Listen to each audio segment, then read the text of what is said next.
حضور کا چچا ابو لہب بدترین دشمن، اور اس کی بیوی ام جمیل بدترین دشمن، دونوں انتہائی خوبصورت انسان تھے۔ ابو لہب سرخ سفید رنگت، بڑی بڑی آنکھیں، بہت خوبصورت انسان تھا، اسی لیے اس کا نام تو غالباً عبد العزیٰ تھا اگر مجھے مغالطہ نہیں لگ رہا ہے، بلکہ یہ تو اس کی کنیت بن گئی تھی ابو لہب، جیسے کہ لہب کہتے ہیں دہکتا انگارہ، تو یہ تو دہکتے انگارے کے مانند ہے، اس کے سرخ و سفید رنگت جو ہے، اس کی آنکھیں جو ہے بڑی بڑی، لیکن بدقسمت بدبخت حضور کا انتہائی دشمن، اور ام جمیل اس سے بڑھ کر دشمن۔ یہ بتانا مشکل ہے کہ کون زیادہ بڑا دشمن تھا۔ ذاتی طور پر حضور کو جو تکلیفیں پہنچائی ہیں وہ باہر کے لوگ نہیں پہنچا سکتے تھے، لیکن یہ تو گھر کے لوگ تھے، انہیں کون روکے؟ بنو ہاشم کا جو ایک حصار حاصل تھا حضور کو، جب تک کہ ابو طالب کا انتقال نہیں ہوا ہے، اس وقت تک بنو ہاشم حضور کے حفاظت کرنے والے تھے، لیکن یہ تو خود بنو ہاشم میں سے ہے، اور ایک دیوار بیچ رہائش ہے ابو لہب کی اور حضور کی، اور یہ بیوی جو ہے اوپر سے دیوار کے اوپر سے گندگی پھینکتی ہے حضور کے گھر میں صحن کے اندر۔ صبح تہجد کے لیے حضور اٹھتے تھے اور جاتے تھے بیت اللہ کے پاس، جا کر وہاں عبادت کرتے تھے، راستے میں کانٹے بچھاتی تھی، کانٹے لگے، سخت ترین ایذا پہنچانے والی عورت جو ہے وہ ام جمیل بیوی۔ تو ان دونوں کا ذکر جو ہے ایک مکمل صورت میں، اس صورت کا درس اس وقت دینا مقصود نہیں ہے، صرف حوالہ مقصود تھا۔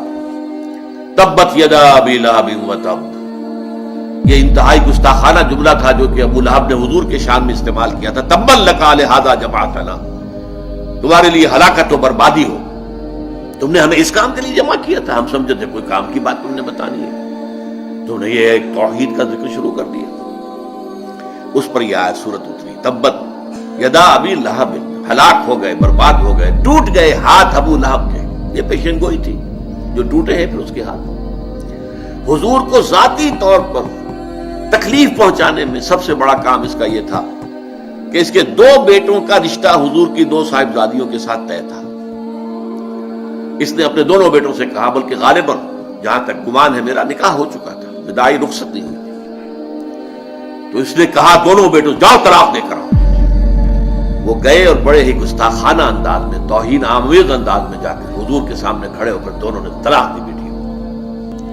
تو حضور نے صلی اللہ علیہ وسلم بد دعا دی، اے اللہ اپنے کتوں میں سے دو کتوں کو ان پر مسلط کر دے، اور وہ ہلاک ہوئے، برباد ہوئے۔ ایک تو اس طریقے سے برباد ہوا کہ ایک شیر نے اسے چیر پھاڑ کر کھا لیا، اسے خوف تھا، ایک قافلہ لے کر گیا ہوا تھا، اور اسے رات کو وہ یہ کرتا تھا کہ اپنے ارد گرد جو ہے وہ الاؤ آگ کا جلاتا تھا، اس کے درمیان میں سوتا تھا۔ شیر آیا ہے، چھلانگ لگا کر اندر گیا، اس کو چیر پھاڑ کے رکھ دیا۔